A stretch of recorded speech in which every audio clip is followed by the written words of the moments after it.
Hi, I'm Joanna Johnson, your Miss Galaxy 2019, and this is my interview with the Pageant Project.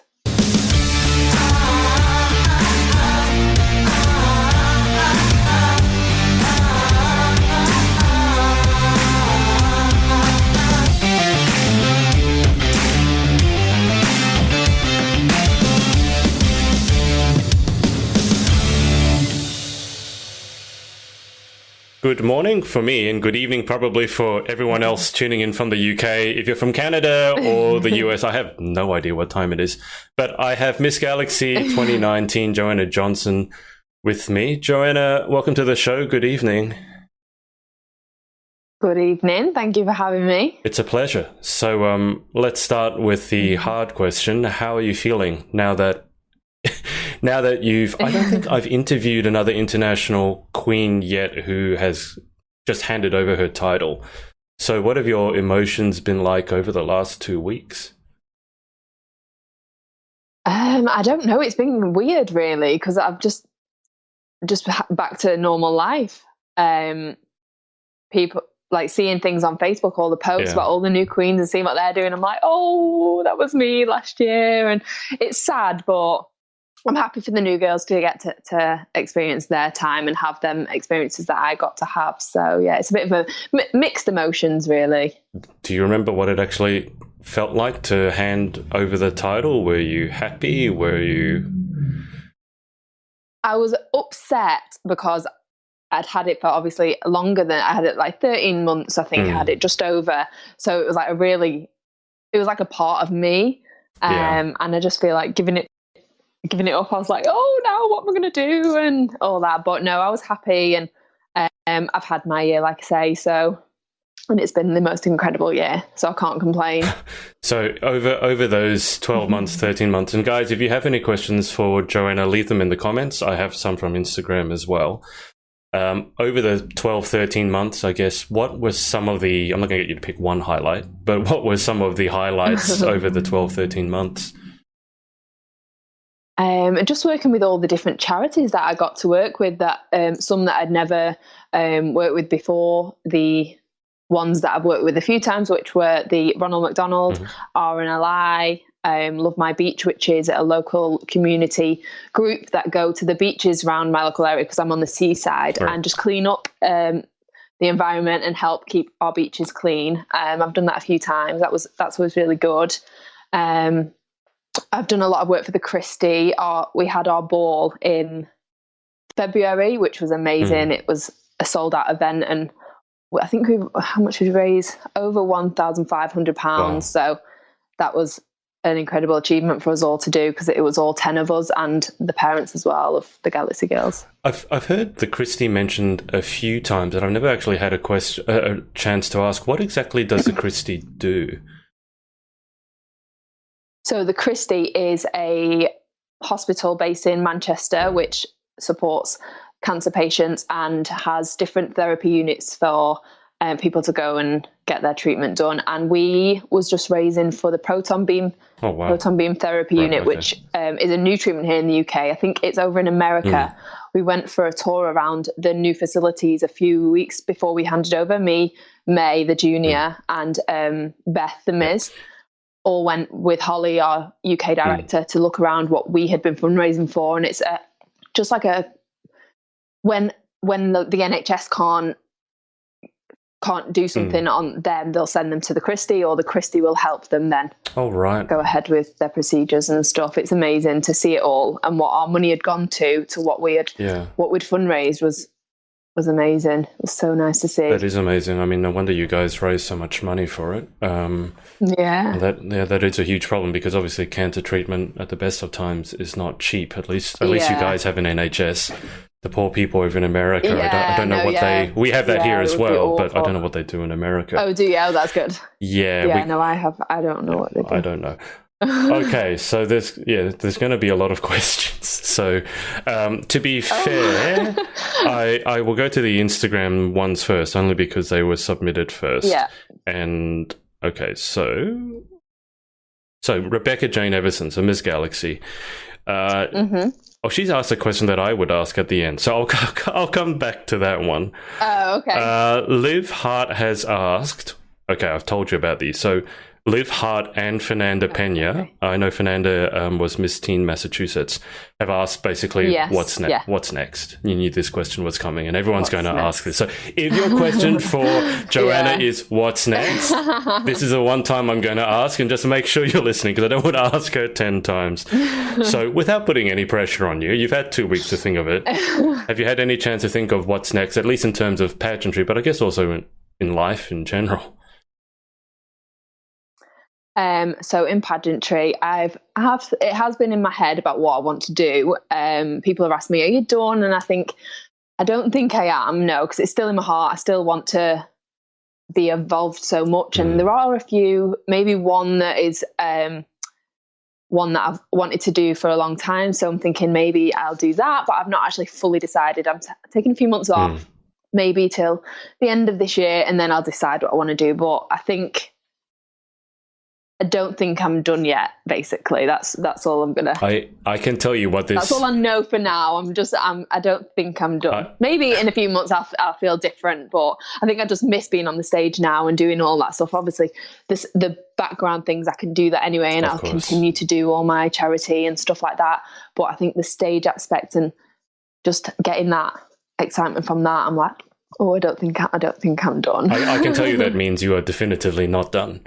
If you are thinking that you're not done, it's only a matter of time before you're on a stage somewhere. I can tell you that much. Yeah. So we're basically not sure, taking some deserved time off. What about the rest of your life? This is probably a good chance to ask. What do you do outside of pageantry? What keeps you busy? So I'm a full-time in the week, which I've been doing that for just over 10 years now, I think. So I'm going to concentrate on that and maybe do a few courses to add a few more things to my, I can't think of the word. Your CV, your resume. Yeah. Maybe do some like extension courses and stuff like that. So just build on my hairdressing side really and try and throw that more out there. When you go to a pageant, because I always ask my own hairdresser who does her hair. So when you go to a pageant, you're having your hair done.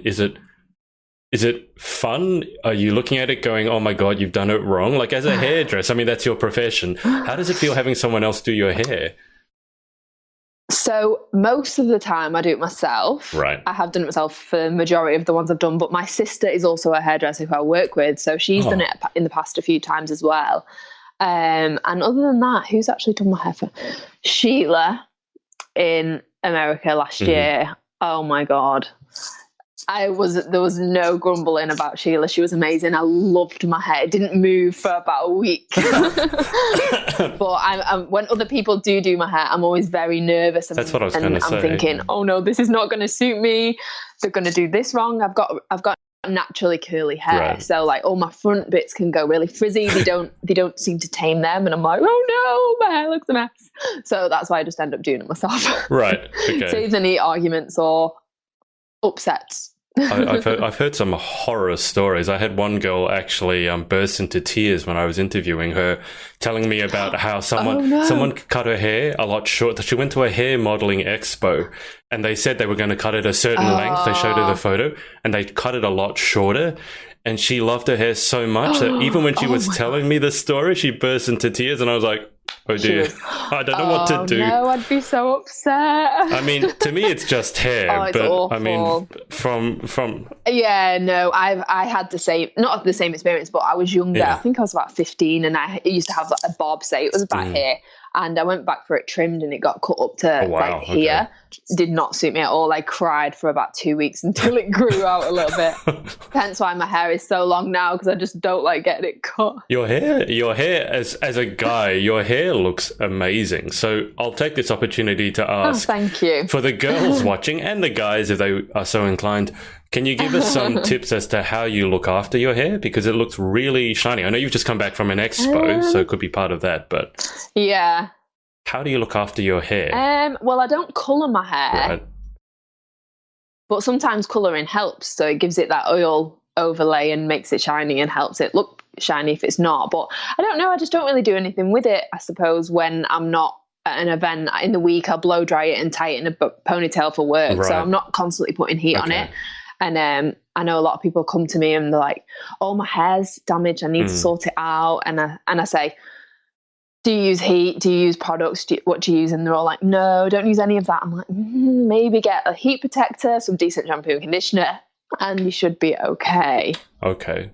But yeah, I don't really do a lot to it. So can you recommend, in your professional opinion, those three things you mentioned, the heat protector, the shampoo and the conditioner, can you recommend some products, at least for your UK girls? I don't know if the products will be available in the US and Australia.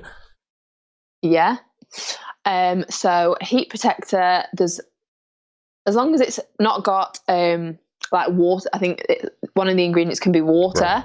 And that's bad. Anything without water in it should be okay. Oh, sorry, something's just... That's okay. Sorry, something just popped up. We can see you just fine. Oh, right, okay. There's a heat protector called Healthy Sexy Hair, it's called, which is good, which I've used in the past. And shampoo and conditioner, I would say Olaplex. I don't know if you've heard of that. You most people probably have now. It's quite a big product here in the UK anyway, for like treatments and oils and shampoos and conditioners. It's a bit expensive, the shampoo and conditioner, but it's so worth it. Before America, I had a treatment done on mine and it was the best thing ever. I felt like my hair was silk. I kept doing this and touching it. I was like, oh, my hair feels amazing. All right. Well, there you go. So if you need any hair products, then Joanna has given you some recommendations. Okay, so we're going to go to the questions because otherwise people are going to start screaming at me. So we've already asked the pageant plans for the future. And if you missed the pageant plans, we're not sure at the moment. We're having a few months off. Heather Hopkins has asked, what's your best advice for a returning Galaxy contestant? My advice, being a returning Galaxy contestant myself, is just 100% go into it yourself, enjoy every moment, because you never know what can happen. I did Galaxy the first year and people were saying, oh, you're going to be this, you're going to be that, and putting these false promises in your head, and you've just got to block them out and just do you. So I went back as a second year after maybe watching what I did on the stage and sort of reevaluating all like the behind the scenes things and all that. And I then just was myself and just thought whatever happens. If it's meant to be, it'll be. And I think your time will come with it if that's what your life has planned out for you. Okay. So was this, when you won the international title, was that your second time at Galaxy? That was my first time. Well, that was my first time at the internationals. But before that, when I did, what year was it? It was the year before this one. So back some time ago. Oh, I'm losing. Yeah. So I did it the year before I won in the UK. Right. I can't remember what year it was. My mind's like, I'm so tired from this weekend. So the year when Steph Williams won Miss Galaxy England that year. So I think it was 2016. 17. Right. So I did it then. I came second runner up. Yep. And then I came back the next year and came first runner up. And that following year that I came first runner up, they were doing a Galaxy 10, which was the 10th anniversary of UK Galaxy pageants. So they were taking the first runners up from each of the divisions. So there was 9 divisions. And then we had to, on the Sunday night, it was the Miss Galaxy England final. So on the Sunday night, after the winner of that was crowned, we then had to come on the stage and answer an on-stage question of why we should win Galaxy 10 and get that opportunity to go to America. So then I won that, and then I was crowned Miss Galaxy North England.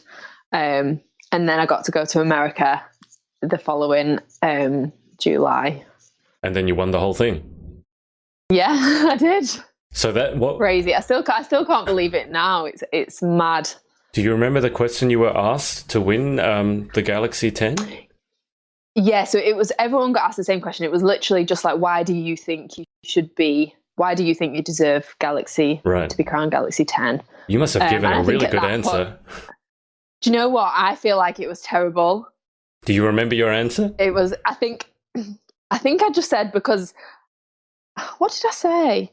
So all the other people had it. They'd sort of come back from their first runner-up moment, had a day, maybe 2 days, but then because I was literally just called second. I went in the back and then had to come back on stage. So I think Right. all emotions were running in my head. Yeah. I was like, what am I going to say? I don't know what to do.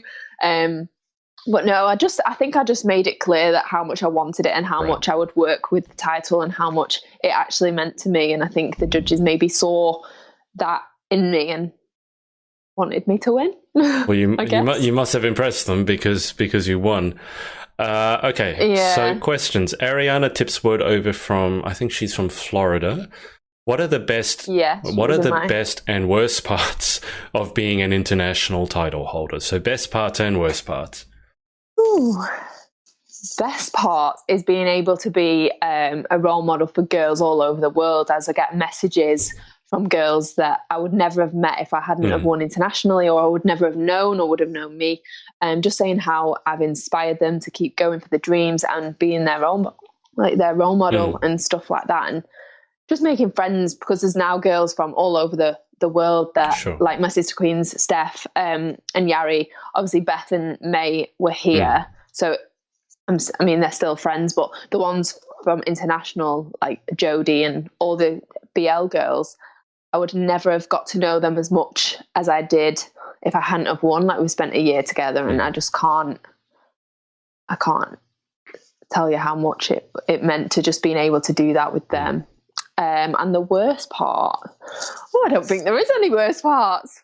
I can't think of a worst part that anyone has ever told me. No, I can't. I mean, unless you don't like traveling. I mean, it's been amazing. I mean, the only thing I can think of. That's been amazing as well. Yeah. The lack of sleep.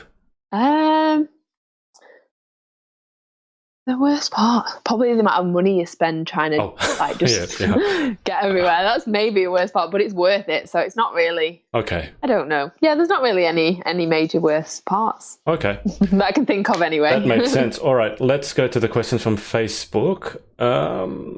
Elizabeth Marnock, who's Teen Canada. What was your favorite part of the Galaxy International Week? And she said she loved meeting you. Aww. I love meeting her too. She was so lovely. So the best part of my week, the Queen's Retreat was just honestly out of this world. I don't know if you saw the pictures. I did, and I didn't like it. Maria did because Maria did her live from there. And I was looking at this place; it's so amazing, and I'm stuck over here in the freezing cold. That's why I didn't like it. Okay, I thought you meant you didn't like it. I was like, what? No, oh my God. No, I'm jealous. That's why I'm looking at it, because I was frozen here, and I'm looking at Maria doing her live, and I think she walked into the bathroom, and there's like a marble jacuzzi, and I'm like, oh, please stop, just. Honestly, I cannot. I felt like a celebrity. I think in one of my videos that I was taking, I was like, I feel like a Kardashian.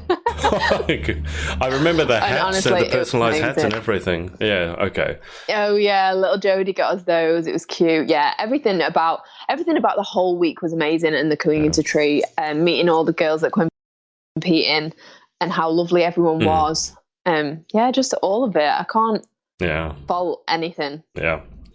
Lisa Cox has asked us, tell us about your pageant journey. Where/when did you start? That's a good question, because that's what I was going to ask. So what's your pageant experience been like? Okay, so I was 18 when I started, so it's quite late for a lot of people, really. So I started with my local one, which was Miss Blackpool, which has been going for 60 years, just over 60 years now. It was one of the biggest pageants when it first started in the UK, and I did that. 2012 was my first ever pageant ever, and it was someone at work that I was doing an apprenticeship at the time at work, and this girl had come in and said, "You would be amazing for it. Go for it. You would love it." And I was like, "Oh, that's not me. I'm not going to do that. No, I can't do all that. I'm so shy. I would never." So then she was getting her hair done. So she was there for a few hours because she was in there just chatting to me about it. And she convinced me to enter a heat, which I then got through to the final on. So I did that year, didn't get anywhere. So then the year after I went back, I came second. And then the year after that, I went back again and won, which was the 60th anniversary. So I was the 60th anniversary Miss Blackpool. Oh, wow. And then the following year, I did what is now the UK Power Pageant, which had at the time when I competed, there was Miss International UK, Miss Intercontinental England, Scotland and Wales, and World Supermodel UK. So then I won the World Supermodel UK and went to South Africa the following March, where I placed top 9 over there, which was an amazing experience, going to somewhere like South Africa that I would never have really thought about going before.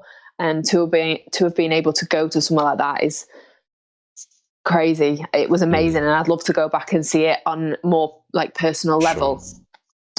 So then the year after that, I did Galaxy and came second runner up. Then the year after that, I did Galaxy again, Galaxy and that's when the whole and then now I'm here. Right. A Has Queen. A Has Queen. I was telling Joanna, I had that term of the Has Queen. I was like, I don't like it. It doesn't sound very nice. Sounds like it's someone who's over the hill. I mean, you said starting at 18 is pretty late. I interviewed Crystal Cavey, and she didn't start till she was 37, I think. So more than double that age. So yeah. Oh, okay. People start, I guess, at all different times. At all ages, yeah. Lisa has also asked something that you are proud of, just in general. It says. In general, something that I'm proud of. I'm probably proud of myself, to be honest, because this time a few years ago, before even starting pageants, I probably wouldn't have been able to speak like this now. And I've just grown so much as a person from doing pageantry and becoming the person I am today, and just a bit more confident and more loving of myself rather than doubting everything and comparing myself to everyone else. Oh, I'm not good enough to do that. I'm not good enough to do this. So I'm proud of myself that I've been able to overcome them things and just be happy in the person that I am today, really. Which is a huge thing. So I can certainly understand that. Eden Kipax, will you always and forever let my mum alter your outfits for you literally days before a pageant, with lots of emojis, some laughing, some crying? So I sense there's a story here. Yeah, do you know what? She's my lifesaver. So I've known Eden and her mum since my first pageant. That's how I met her, and we did that together, and we've just been friends ever since. I love them both so much. But Dawn, her mum, is the most amazing woman when it comes to altering dresses, making dresses, the dresses she can make. I'm just like, how do you even think of these things? So a week before Galaxy Internationals, one of my outfits arrived and was far too small for me. Wow. And with a week left, I was stressing. I didn't know what to do. But Dawn was on holiday, and I messaged her, and I was just like, I don't know what to do. Can you recommend anyone? You're away. I'm so sorry for interrupting your holiday. So she said she's back on the Friday. The Friday. So I went round to hers that weekend, and she sorted it for me, ready like a few days later to be able to, for me to wear it. And I didn't actually try it on until I was just about to complete a fit. Oh, I tried it on, not like everything. So yeah, she's helped me loads, and in the past she's helped me with other things as well. And I think both of the outfits she's helped me with have both been fashion wear, so there must be a running theme with fashion wear and me. Right, it's a lot harder to make one that's too small bigger than it is to go the other way. Well, yeah, it was. She managed it. Yeah. She did it. But yeah, it was hard work, but she pulled it out of the bag, and it was amazing, and everyone complimented me on it, and I wouldn't have been able to wear it if it weren't for her, because like I say, I had a week to go. Oh gee, okay. So that's why she says literally days before a pageant. That makes sense. Yeah, I literally picked it up like 2 days before I went. Okay, lifesaver there then. Natasha Johnson has asked, what was the overall highlight of Miss Galaxy, and is there anything else on the horizon? So with Miss Galaxy, we covered the Queen's Retreat, and anything else on the horizon we've covered. We're not sure. Joanna's going to take a few months to think, but she doesn't think she's done yet, which I believe means she's not done yet, which means she will be back on stage. That's just the way it goes, because from my experience, when queens have known they're done, they know it. If they're not sure, they always come back. It's just the way it is. Yeah. Louise Parkinson, so Lauren Parkinson's mum, has said, hello, beautiful, miss you. Lisa, miss you, Louise. Lisa Cox has asked, who has been your biggest support?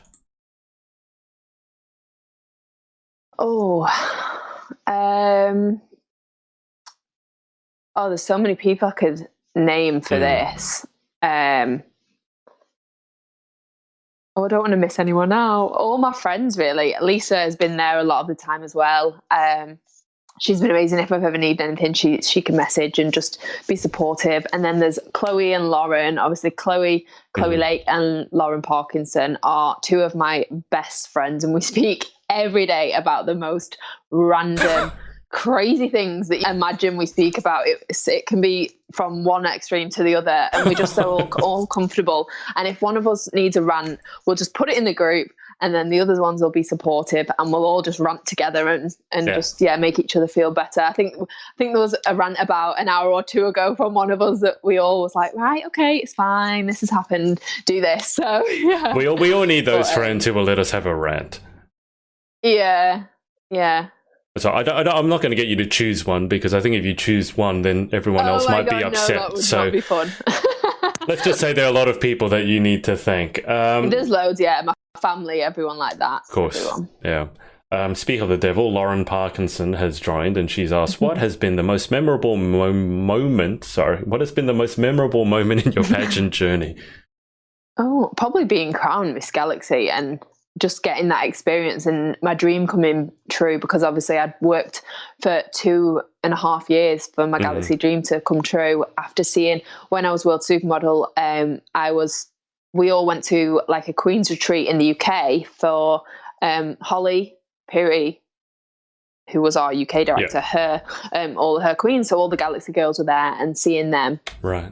And getting to know them, and they were just about to go to international, so hearing how excited they all were about the Galaxy system and knowing more about that, I think from then I thought, that is the one I want to do. I need to be involved in this pageant. It sounds so much like me. It's what I believe in. It's what all that. So being able to be crowned Miss Galaxy was just mind-blowing and such an achievement, and I will literally cherish it and remember it forever, and tell all my grandkids and make sure they tell their grandkids. And do you remember what it felt like when you were, well, I guess the way it works, when your name wasn't called out, because they call a first runner up? Yeah. So when you found out you were the winner, how did that feel?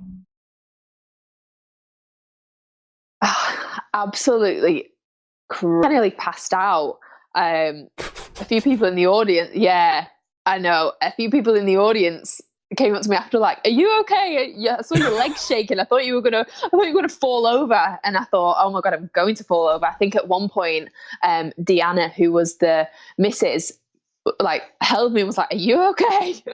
I thought, no, I don't know what to do. I was shaking. I couldn't believe it. Like the emotions. I'm an emotional person anyway. As anyone that knows me from the UK or beyond knows, I cry at everything. So that was just, honestly, I'm not even joking. I cry at everything. What's the silliest thing you've ever cried at? Oh, probably an advert, maybe.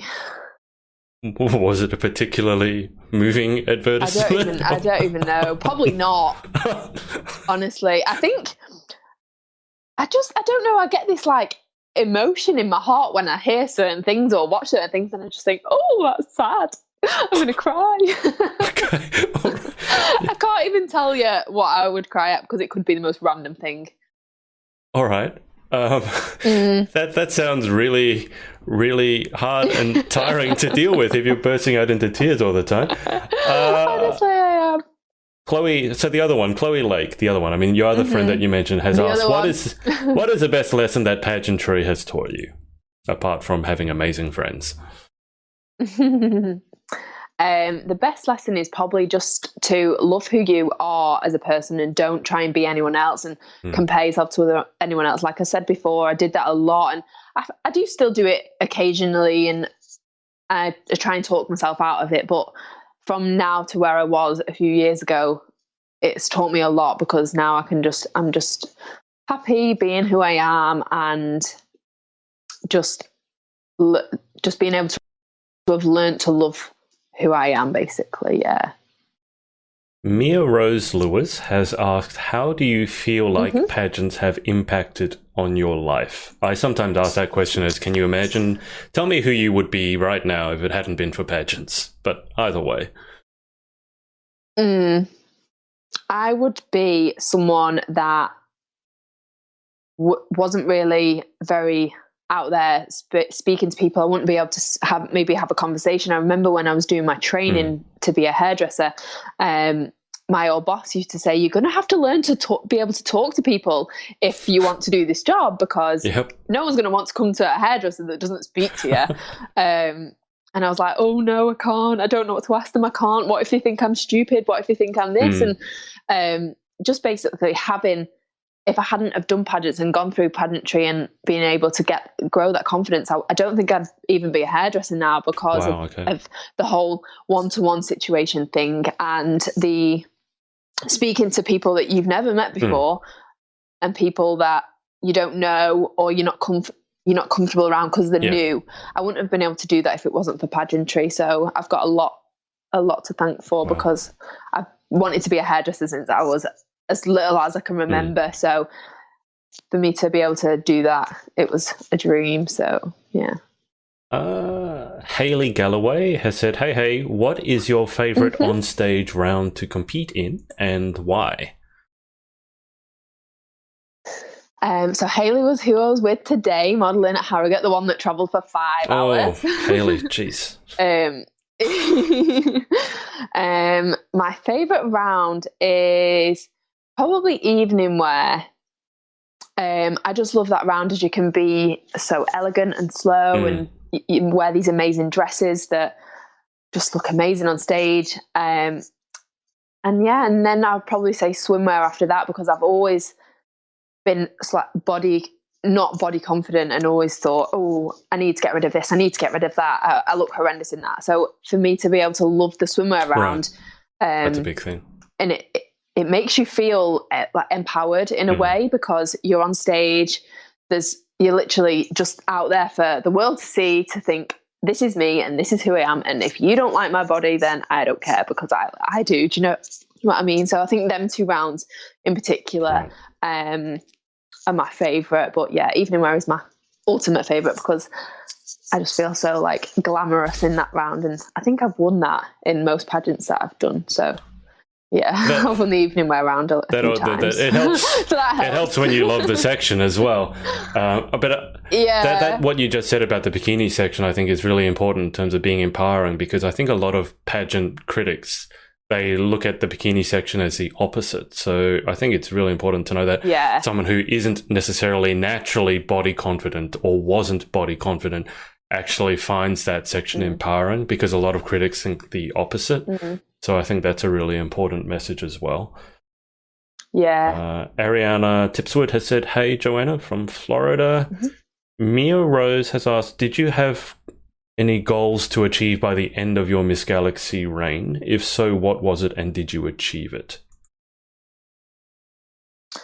So I had goals of just helping as many organisations and things in my community and beyond as possible, just trying to get out there and sort of keep losing the trade of the words that what's this word? I do this all the time. Words just go out of my head. So was there a certain number that you wanted to help, or a goal, a target?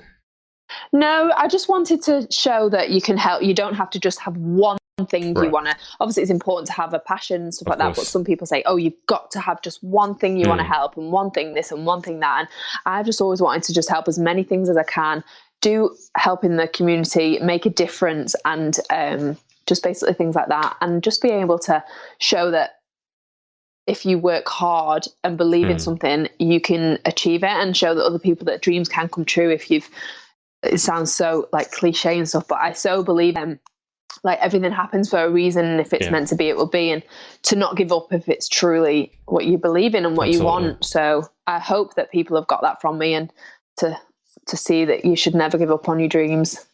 Yeah. And I think I've maybe achieved it, but It's up to everyone, everyone out there to decide that, I suppose. I guess they can all judge for themselves, but as long as you're happy with what you've achieved, I think that's the main thing. Lauren Parkinson has said you were truly deserving of that crown with 4 love hearts. I have to verbalize the emojis, so otherwise I don't think it conveys quite the same. So 4 red love hearts. 4 red love hearts. Oh, here we go. We were talking before. I was talking with Joanna before. She said she'd been watching some of my interviews and it's always about food. So, having said that, Lauren Parkinson has said, I want to know what your favorite cheat meal is for when you are preparing for a pageant. My favorite cheat meal? Oh, cheese. Anything with cheese. I'll have as long as it's got cheese on it, I'm not bothered. But probably the most thing that I crave is probably just pizza. Yeah, I get that one. I'm obsessed with pizza. I love it. I just think it's so simple, but yet so amazing. Especially in Florida, there's a pizza from, I think it's from Giordano's, and Maria got it us in the Queen's Retreat, and I had it last year as well, and it's like this thick, and it's got like this much cheese on it, and it's the most amazing pizza ever. I've actually heard of that. I think I could be wrong, but I know it's in Chicago. Someone told me it's in Chicago. Ruthie Jager told me it's in Chicago. I think it might be the Chicago deep dish pizza, which I've actually had because I was in Chicago. That is insane. The Americans love it so much. They have it shipped in dry ice so that you can put it in your oven at home and have that experience. Now that I'm talking about it. I wonder if I can do that. Well, I mean, I don't know if they can freight it to the UK. It might be a bit stale by the time it gets here, but I'll probably still eat it because of all that cheese. No, to me, it's worth it. But cheese. Yeah, 100%. It's amazing. I just want to say thank you so much for not saying chocolate. You're the first pageant queen I've interviewed who has not said chocolate when it's come to that. Really? Oh, I put up an Instagram. I like chocolate, but pizza is more. I've got an Instagram story up at the moment, just a poll asking which is what's worse for you, cheese, like eating a whole block of cheese or eating a whole block of chocolate. And everyone is saying that cheese is worse for you. And that's made me feel like, that's really bad because the other night I went home and I just ate a whole block of cheese. So I was like, I voted on that and I voted chocolate.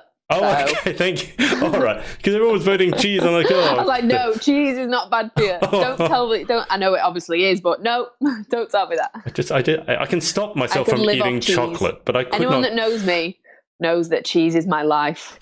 Well, pray. I have extra cheese on everything. Pray to the gods that you don't ever become lactose intolerant then. Oh, I know. I don't know what I do. I always think about this. I'm always thinking, oh no, what if that actually happens? I think I'd cry. Well, there is well, you said you cry at everything. I guess not being able to eat cheese is probably appropriate.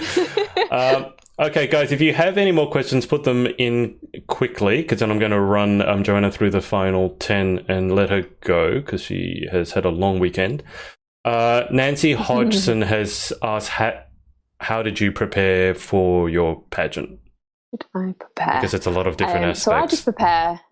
Yeah, it depends in which way. Does she mean like physical wise, the gym, all that sort of stuff, like outfits, or is it the work and stuff? So basically for the stage rounds and all of that, I go to the gym like 5 times a week, depending on how motivated I am that week. I'll just eat really healthily. No cheese. Go over all my outfits, make sure no cheese, it's so hard. And go over my outfits, make sure they're all right. Obviously they've not been in the past, so then sort them out. Right. And I'm quite unorganized, to be honest. So it comes to like the day before and I think, oh no, I need to make sure this is in there and this is in there. So this year I said I'd write a list and say, this is what I need to take, this is what that didn't happen. But I don't actually think I forgot anything. I think I was quite good actually. But yeah, just doing all that and obviously preparing the other way, doing the appearances, the charity work, and just being out there in my community and helping the public and doing stuff like that. Just getting as much publicity for the pageant as you can. Perfect. Freya Jane, who I believe is over in Scotland, she has said, if you had to, she said, hey, gorgeous girl first. I'd love to know if you had to change a pageant skeptic's mind, how would you do it? I've said in the past that if someone's a skeptic, I just don't even bother having the conversation because it's really up to them, not up to you. But I don't know how you feel on that. I just feel it's a lost cause. Yeah, I think a lot of the time it is because they think that they're right and their opinions is not going to change. Exactly. But if I had to try and change one, I would tell them to enter one. And be involved in it and speak to the girls who are in it themselves and see where they have come on their journey and how it has helped them as a person, and just to see it for their own hand.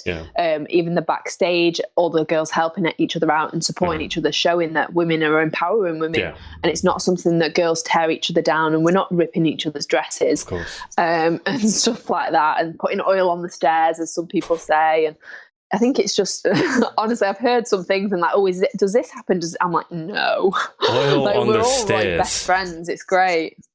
Yeah, in the past I've heard like, do you do this? Do you do that? I'm like, no, none of that happens. We're all really good friends. Like, we all speak. So, I would tell them to enter a pageant and do all the work and see the behind the scenes of what work pageant girls actually do and how much people have raised for charity. The one thing I always push and say is that UK Galaxy Pageants has raised over £250,000 for the Christie since 2014. So that is a big thing, and for them to hear that, they're like, oh, okay. So I would just say to do that. Absolutely. And I think if it's a guy who's a skeptic, then get them to come along to a charity event or actually attend a pageant in person. Get them to be involved in the appearances and events and stuff like that. Okay, so Sandal has asked, hello beautiful, how do you prepare for interview and what was the hardest part of competing? That's interesting because you told me before that interview has always been a part that you've struggled with, but you've obviously won the title. So I think it's really interesting to hear from you as someone who's not maybe naturally good with interview. How have you become good at it? Because you must be good because you won. I'm probably okay. I still don't think I'd be very good, but I think I'm okay.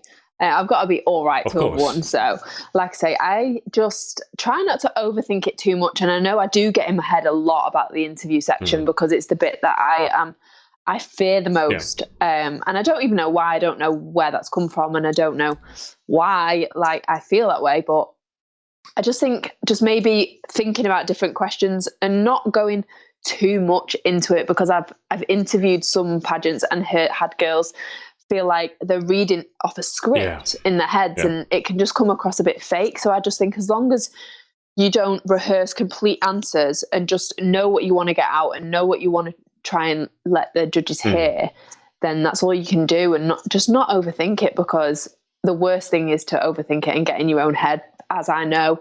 And even when you've come out of that interview, don't overthink it, because in America, I came out of my interview and obviously burst into tears because I thought it was so bad. And then I saw Maria and she was like, calm down, stop overthinking, just whatever's happened, what happened now, you've done your interview, just chill, like calm.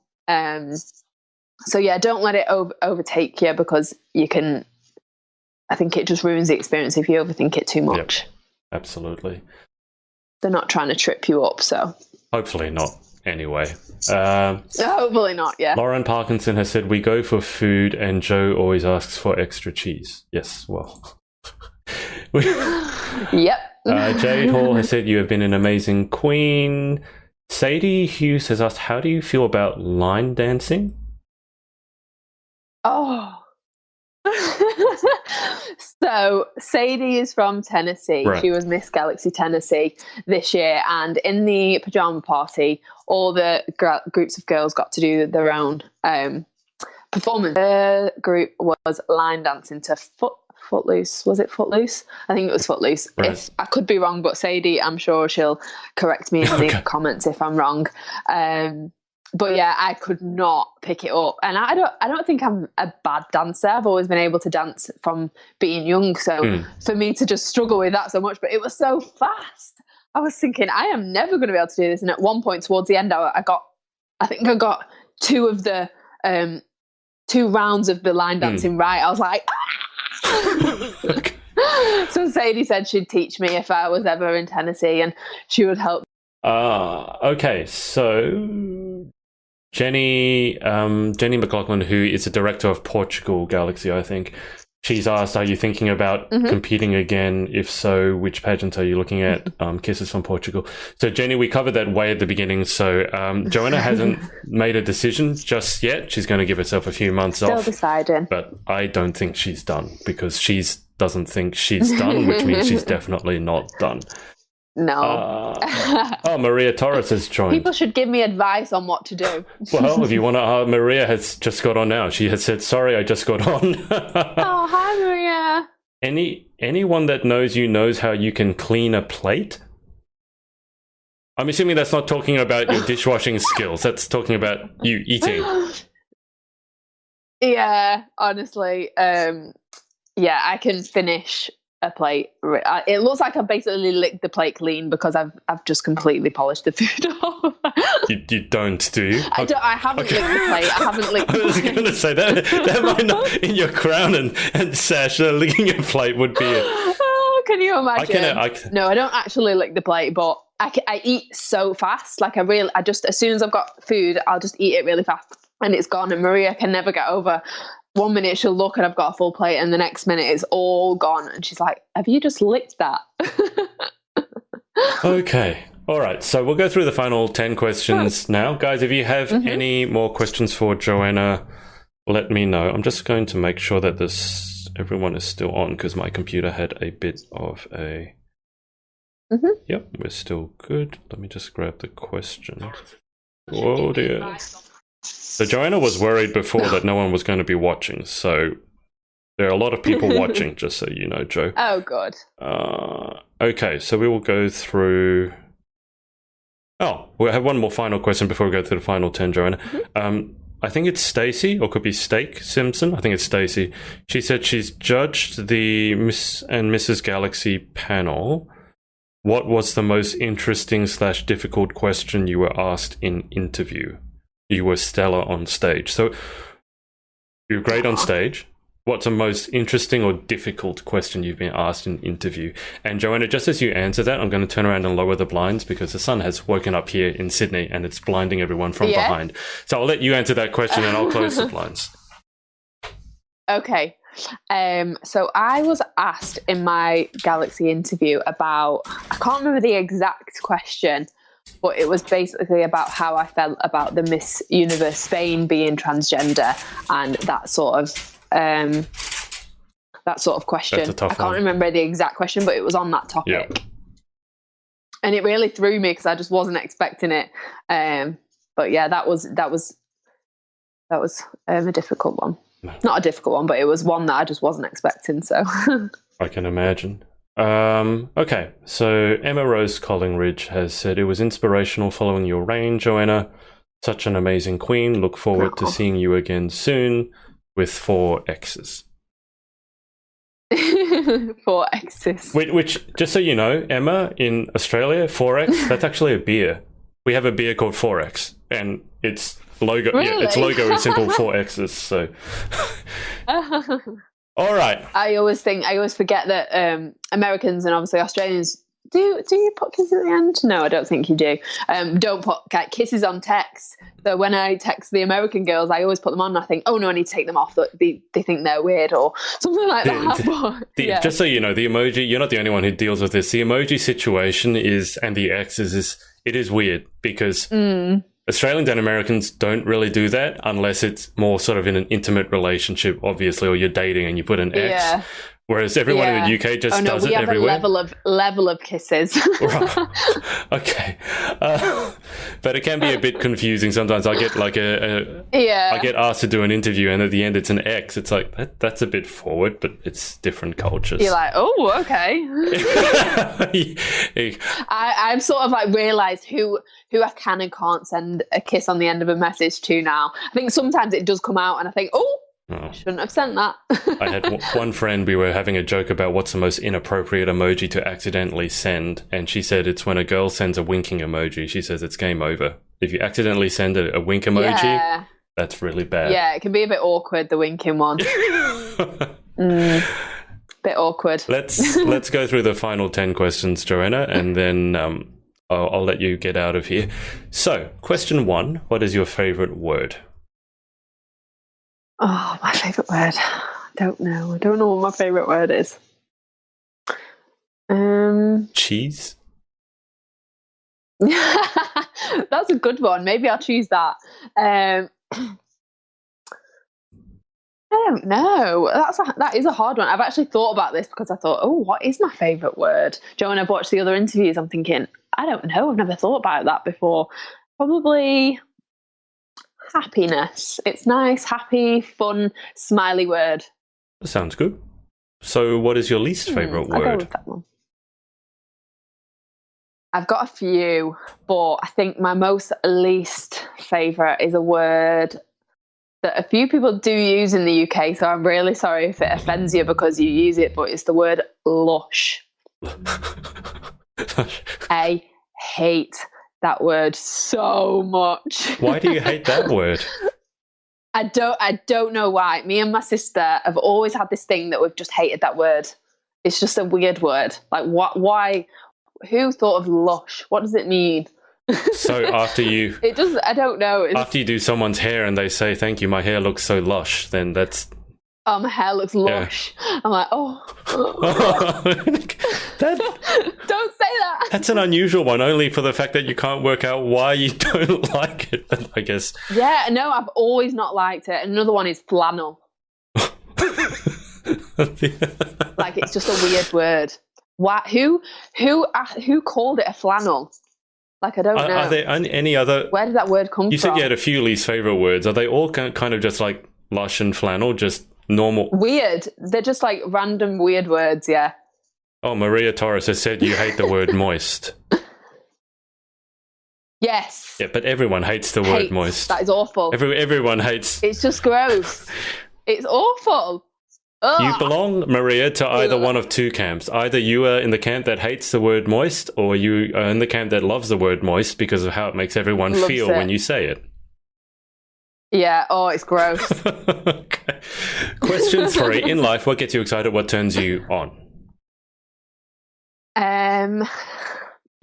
Positive people that support each other and help you when you need help. And even when you don't need help, people that are always just there supporting you is what get me excited. Nice people. Yeah.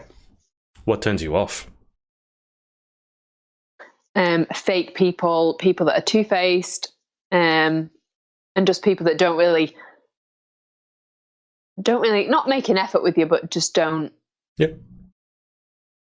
Like, do you know what I mean? I'm trying, like, fake two-faced people. That's what I don't like. Absolutely, that makes sense. Question 5. What sound or noise do you love? I love the sound of a baby's laugh. That's really weird, but I think it's so cute. It makes my heart hurt. You don't start crying, do you? No, that's one I don't cry. Okay. That's one, that's so cute. Yeah, babies laugh. I love it when they just giggle. That makes sense. What about what sound or noise do you hate? What do I hate? The sound of motorbikes and mopeds. When they're like, I can't. No. Goes through me. Don't like that. All right. What, motorbikes and mopeds, but cars are okay? Well, yeah, that's a different noise. Motorbikes are sometimes okay, but it's when they like really rev it and it makes that really high-pitched hairdryer noise. Like, about a broken hairdryer. Like, that's what mopeds sound like, I think. Okay. Question 7. If you could have any one superpower, and this is a question I said Rebecca Jane Everson had asked, and I always ask it, so I would ask her now. Okay. If you could have any one superpower, what would you pick and why? I would pick to be able to... What would I pick?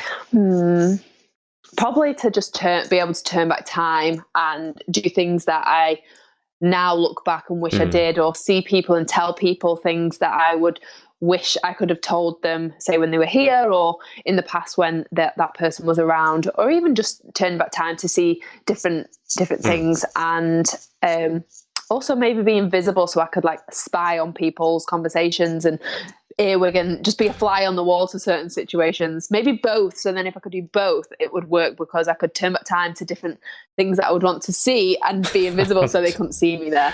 The invisible answer has come up disturbingly often in the last couple of months. Everyone wants to be invisible so they can spy on people's conversations. Yeah. To hear things. Yeah, so there's some things you may not want to hear, though. See, that's the thing. There's also that. So it could be a bad thing as well, but... Yeah, I guess. Question 8. If you could have any one occupation other than your own, what would you most like to attempt? So I have always wanted to do, it sounds so weird, be a forensic scientist or anything to do with that. I'm so interested in it. All the programs, say there's a program, I don't know if you've heard of it, On the Case with Paula Zahn or Paula Zane or whatever. No, but is it like a... It's like a documentary on her speaking to the victims of families and the victims of not the victims, the people of the accused person, and just going into detail about how they've solved this case and what forensic details they've got to be able to solve it. And I love programs like that. The amount of things that are on my list on Netflix to do with killers and forensic things and stuff like that. I find it so interesting. A few years ago, I actually looked online about how I would be able to do that. But yeah, I don't think that's going to be possible. Not for me anyway. You might be surprised, but actually one of the queens I interviewed over here in Australia actually works in that field or is starting to work in that field. And a few of the queens are fascinated by serial killers. It's the strangest thing. They can go on and on about serial killers. Yeah. Even not documentaries like Dexter on Netflix. I did love that series. Have you seen that? Yeah. But love that. I was obsessed. And then just everything to do with that, I'm just obsessed with it. I love it. I find it so interesting. I was on holiday once a few years ago and I found this program on TV and I could not remember for the life of me what it was called. I was in Lanzarote at the time. And I always sunbathe. I love the sun of being abroad. And I was actually inside watching this program because I was just like captivated by it. And my mum was like, are you going to come outside anytime soon? And we've got these to do and we're going to go and do this. And I was like, no, this program's on. I'm going to stay and watch this. Wow. Okay. So you properly are fascinated by that stuff. Yeah. I would not have guessed that, but that's what keeps it interesting. No, a lot of people wouldn't because I think from a hairdresser to a forensic scientist is kind of like this. So. Oh, well. Well, maybe a bit more like this. Well, it keeps it unusual. I like that. So what about question 9? What's a job or occupation that you definitely would not like to attempt? I don't think I'd like to be a nurse or something that deals with not like the forensic side because that's different, but like the blood and helping people go to the toilet and stuff like that. I couldn't do that. My little sister is at uni doing nursing at the minute and she loves it. And some of the things she says, I'm like, oh no, I don't think I'd like to do that. Yeah, so maybe I don't think I'd be a very good nurse. Yeah, that's an interesting one because people with nursing, they either love it and they go and do it, which I have complete respect for, or they kind of just couldn't do it. I admire anyone that wants to go and do that. Yeah, it's a thankless job. I mean, it's like being a doctor, and I say that with both my parents being a doctor. It's like being a doctor without the paycheck and without the respect that doctors get. But I can completely understand that answer. Okay, final question. If heaven exists, what would you like to hear God say when you arrive at the pearly gates? I would hope he would say, well done and congratulations on having a life filled with loads of different things, helping people, being the best version of you can be, and just supporting other people and helping other people get through things when they've needed it, or just being a good person, I hope. So, well done. Nice. And hopelessly an endless supply of cheese. Yes, and that. And on a big platter, just be like, here you go. I'd be like, oh. Lauren Parkinson has written in asterisks, finds out Joanna is a serial killer. Well, Lauren, you're closer to her than I am, so I'd be worried if I was you, because you're her friend. So if you don't know, that would be actually kind of fascinating if I found out that someone that I interviewed actually turned out to be a serial killer. I don't know how I'd feel about that. No. I'll have to think about that. No, I think I'd want to interview them again. I probably would too. Are you okay? What went through your head? Why? What was you thinking? How did you do that? Jeez. How did you get caught? Tell me in detail how they caught you. You've really watched too much Dexter. No, honestly, I do. With everything, I'm obsessed. It's crazy. Even a soap opera that I'm watching at the minute has got a serial killer in it. Okay. All right. So if Joanna actually turned out to be a serial killer, then you heard it here first. Oh, I'm definitely not. I don't think anyone was going to think that you... Just to clarify that, if anyone just like...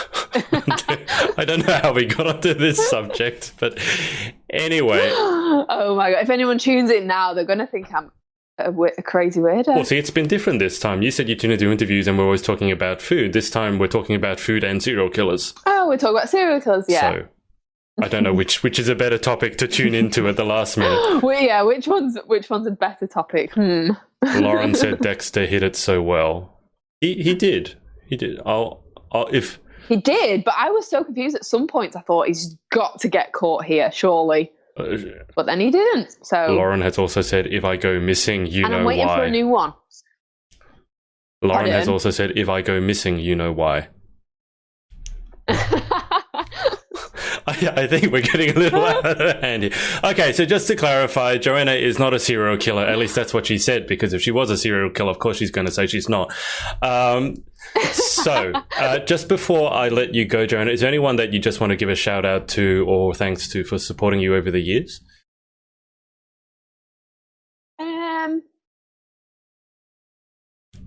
There's a few people. There's Maria Torres, Holly Piri, Chloe and Lauren, my friends from here, my local friends who live around me, my friends that I don't see every day but are always there on hand to just always comfort me and be there whenever I'm needed. My boyfriend, who I've sent upstairs to hide and just get out of the way. Him as well. I don't know if he's watching. He probably is, but then he'll say he isn't. Okay. And then just yeah, my parents, my sisters, my brother, everyone like that. Just everyone around me really has been so supportive of everything I want to do. I just want to say thank you to all of them, and I appreciate it more than anyone will ever know, really, because it's helped me a lot having all that support. Even people that I don't know, thank you for like the messages, the comments, the likes.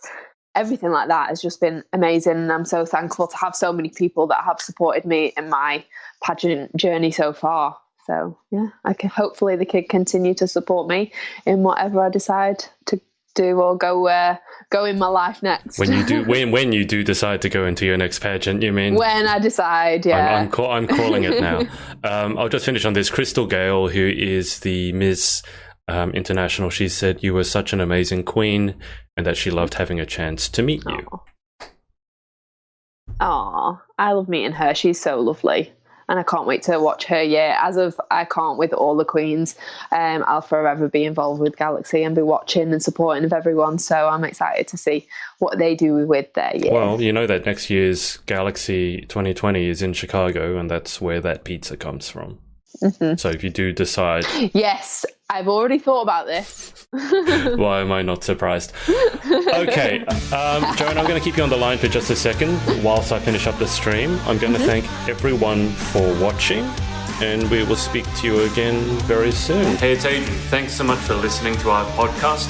Make sure to subscribe to get details of our new episodes as they drop, and connect with us on social at The Pageant Project. Speak to you next.